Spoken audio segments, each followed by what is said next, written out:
लालू जी, आपसे मैंने ही प्रार्थना किया हूं और पहले भी किया था कि आप जब जेल जा रहे थे तो किसी योग्य यादव जो आपके पार्टी में थे, सीनियर लोग थे, यादव को ही बनाना होता तो उससे यादव नेताओं में से किसी को बना देते, अपनी पत्नी को क्यों बनाए? और आप जो कह रहे हैं कि मैं अपनी बीवी को नहीं बनाता तो नित्यानंद की बीवी को बनाता, लालू जी मैं अभी भी कह रहा हूं, और उस समय भी आपको श्रीमती राबड़ी देवी जी जो आपकी धर्म पत्नी है उनको नहीं बनाना चाहिए था। परिवारवाद में आपको भरोसा है, नित्यानंद राय को नहीं। जब मैं विधायक बना था तो हमारे पिताजी मुखिया थे, उन्होंने मुखिया पद को त्याग दिया था, उप मुखिया को चार्ज दे दिए थे कि एक परिवार में 2 व्यक्ति, मैं मुखिया और मेरा पुत्र विधायक रहेगा, अशोभनीय होगा। और आप परिवारवाद किए जा रहे हैं, खुद के बाद पत्नी, पत्नी के बाद बेटा, बेटा के बाद दूसरा बेटा, बेटा के बाद फिर एक बेटी, फिर आगे किसको किसको लाएंगे पता नहीं।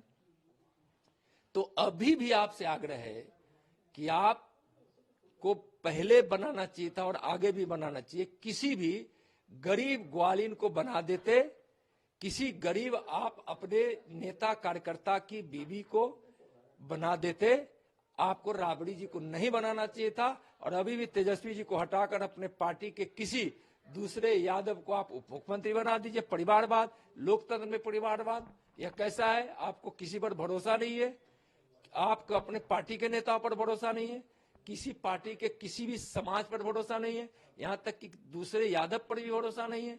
तो परिवारवाद कर रहे हैं आप, और हमको कह रहे हैं कि राबड़ी को नहीं बनाते तो नित्यानंद की बीवी को बना देते। नित्यानंद की बीवी राजनीति में नहीं है और परिवारवाद के हम पोषक नहीं है। हम अपने परिवार में राजनीति में है, तो मैं ही राजनीति में हूँ। परिवारवाद लोकतंत्र में नहीं चलेगा। आप बहुत गंभीर आरोप गाय को लेकर, गाय इसमें देखिए, यह सफेद झूठ है, इससे बड़ा झूठ नहीं हो सकता है।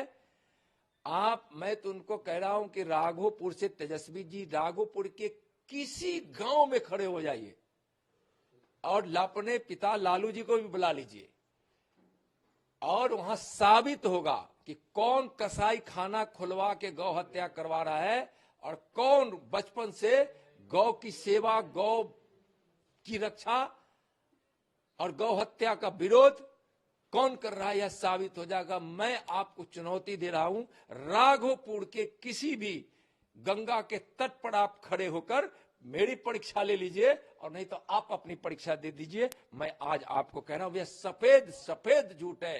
कसाई खाना खुलवाकर तुष्टीकरण बोर्ड के लिए गौ हत्या आप करवाते हैं। प्रताप खड़े हो जाएंगे तो आप चुनाव हार जाएंगे। मैं चुनौती तो नहीं, मैं पहले भी कहा हूं कि चुनौती नहीं, उनसे आग्रह कर रहा हूं। इतने सीनियर है ना कि उनको क्या मैं कहूं, लेकिन उनसे इस प्रकार की अपेक्षा नहीं है, किसी बात को मजाक और हल्के में ले लेना। और मैं कह रहा हूं कि अपने परिवार के किसी को भी, तेज प्रताप हो, तेजस्वी जी हो या कोई और अन्य हो, उनको उजियारपुर भेजिए, चुनाव लड़ाइए। उजियारपुर की महान जनता अगर चाहती होगी कि हम राजनीति से संन्यास ले ले, तो अगर पराजित कर दी तो मैं राजनीति से संन्यास लेकर भारतीय जनता पार्टी के बूथ का अध्यक्ष बनकर अपनी पार्टी का सेवा करूंगा। और नहीं, आपके परिवार का अगर वह पराजित हो जाता है उजियारपुर की उस पवित्र भूमि पर, तो आपका पूरा परिवार राजनीति से संन्यास ले ले। इस मेरी विनती को आप स्वीकार कीजिए और भेजिए किसी को उजियारपुर की धरती पर। कंस कहा है कि जो लोग कर रहे हैं लोग कंस के वंशज हैं। भैया, कंस और कृष्ण किस किस चीज के प्रतीक है? अत्याचार का प्रतीक कंस, अधर्म का प्रतीक कंस, और न्याय के प्रतीक, धर्म के प्रतीक कौन? कृष्ण।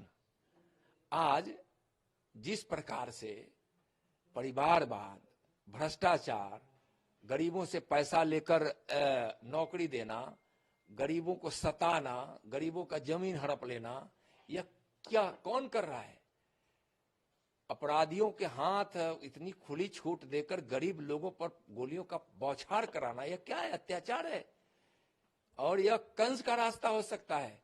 कृष्ण का रास्ता धर्म का है, जहां महिलाओं का सम्मान है, जहां लोकतंत्र में विश्वास है, जहां गरीबों की सेवा का व्रत है, जो माननीय प्रधानमंत्री नरेंद्र मोदी जी के नेता में हम प्रेरणा में और उनके नेतृत्व में कर रहे हैं। इसलिए कृष्ण के पथ पर कौन है और कंस के पथ पर कौन है, यह लोग जानते हैं। और आपने तो सिर्फ कंस जिस प्रकार से अपनी सत्ता और वर्चस्व की लड़ाई लड़ते थे, लालू जी आप वह लड़ रहे हैं। न कोई विचार, न कोई व्यवस्था। आप हमेशा सत्ता के लिए कांग्रेस के गोद में, तो कभी नीतीश जी के गोद में जाते रहे हैं, समझौता करते रहे। मैं तो 40 वर्षों से एक ही विचारधारा और एक ही धर्म, न्याय, गरीब सेवा के पथ पर जो भारतीय जनता पार्टी का विचार है उस पर मैं चल रहा हूं।